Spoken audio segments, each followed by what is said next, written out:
Okay, so in this video, we're going to see Texas Democratic State Rep Nicole Collier declare that the time for playing nice with the GOP is officially over, and well, it's basically time to fight fire with fire. Let's watch the full clip, and then I'll give you my thoughts at the end. The Texas House of Representatives is expected to vote tomorrow on a GOP proposed redistricting map.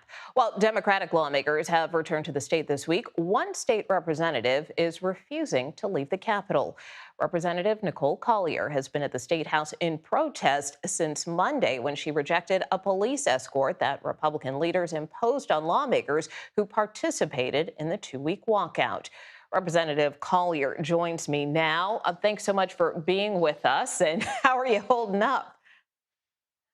I'm doing very well. Thank you so much. I don't know if you can hear the cheers in the gallery out there, but is a crowd of people cheering and yelling, "Let them out," because I have just been joined by several of my Democratic colleagues who tore up their permission slips and said that they will not be held captive by the Republicans. And they are going to join me tonight in protest to this unreasonable, unnecessary, and harmful detention that I'm under.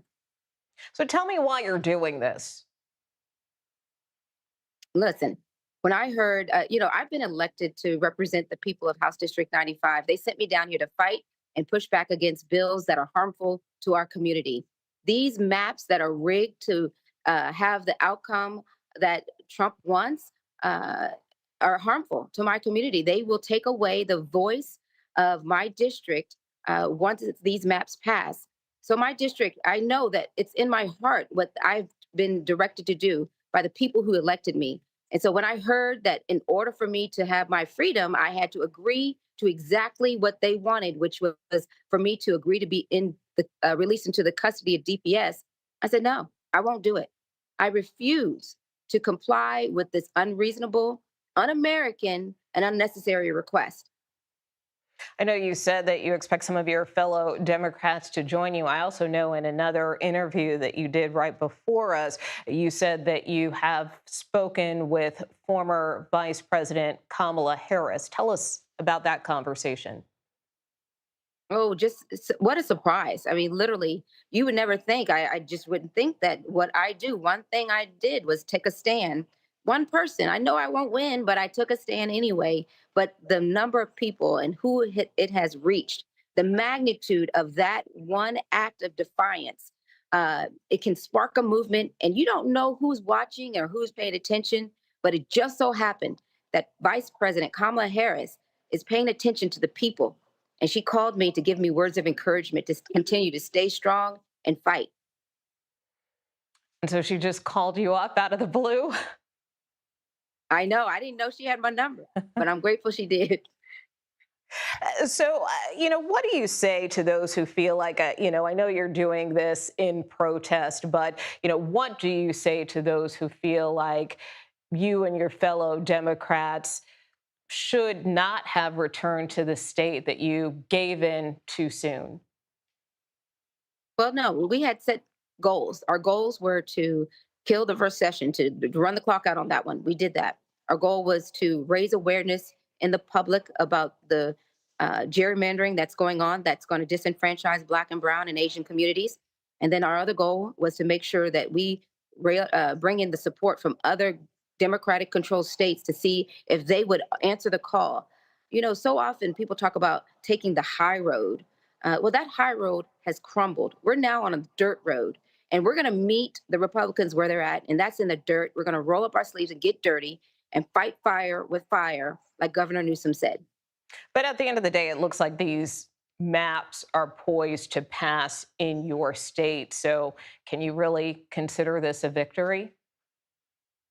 The victory is that the people have been activated. The people are tired. They're fed up of a government who refuse to listen and take action that they want. So, no, this is a victory. We've sparked a movement. Since we started two weeks ago, gerrymandering has become a household word. That wasn't happening before. Now people are seeing this for what it is. We won't go back to the Jim Crow era. We want to make sure that we preserve the freedom. And so we may not win this battle, But the war continues, and we will continue to take it through the court system and other states so we can push back because we don't want to send any more reinforcement to Trump so that he can continue to run and burn this country down. Yeah, I was going to say, I mean, if this map is approved, there are already threats of a potential court challenge. Is that where this fight is headed next? Absolutely. We won't back down. And what do you make of what California is doing? I'm grateful. That's so courageous. What amazing act of bravery that this state is doing to meet the challenge, rise to this challenge, and take ownership of it. I mean, literally for our democracy. Not doing it just for California; they're doing it for all of America because they know that the future depends on those Democrats who are willing to take a stand. And I encourage any Republican governor who gets that call that Abbott got, that you just hang up. Don't answer that call. Stand up to and don't cower down and push back. But do you think this tit for tat approach is the right one? Well, what else is there? I mean, you tell me another solution or option. I'll be more than willing to consider it. This is what I know right now. This is what is in front of us. Again, we haven't gotten too far by taking the high road. Now we got to get low.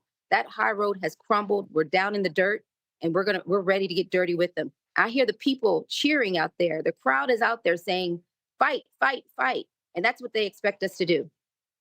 All right. Well, State Representative Nicole Collier, thank you so much for joining us. Thank you.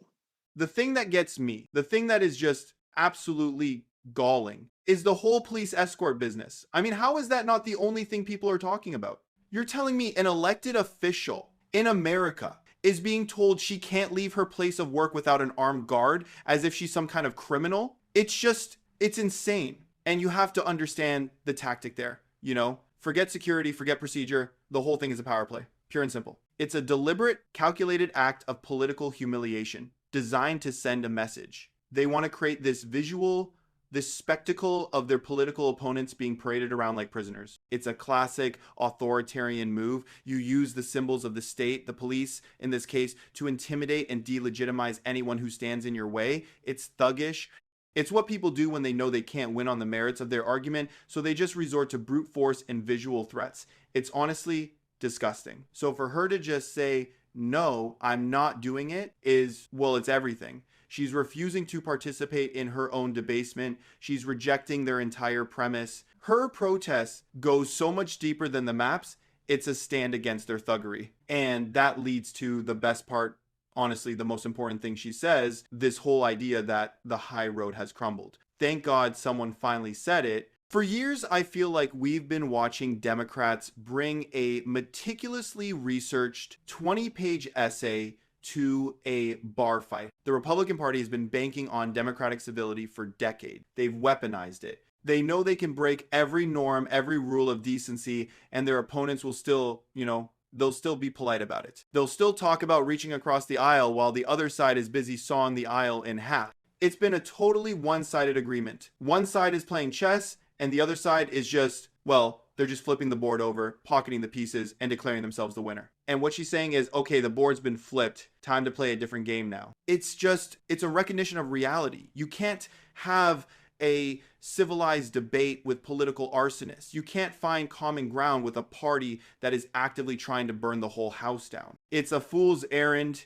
and frankly, her saying that is the first step toward an actual effective opposition. Then you get the interviewer's question. That question. Can you really consider this a victory? I mean, honestly, where do you even start with that? It perfectly shows how the media and the political establishment just fundamentally do not get it. They fall into this trap every single time, this trap that the GOP sets for them. They define victory in the most narrow, useless terms imaginable. Did the bill pass? Yes. Okay, you lose. Game over. Thanks for playing. It's such a simplistic, demoralizing way to look at politics, and it's completely wrong. It's a tactic. The entire point is to make you feel hopeless.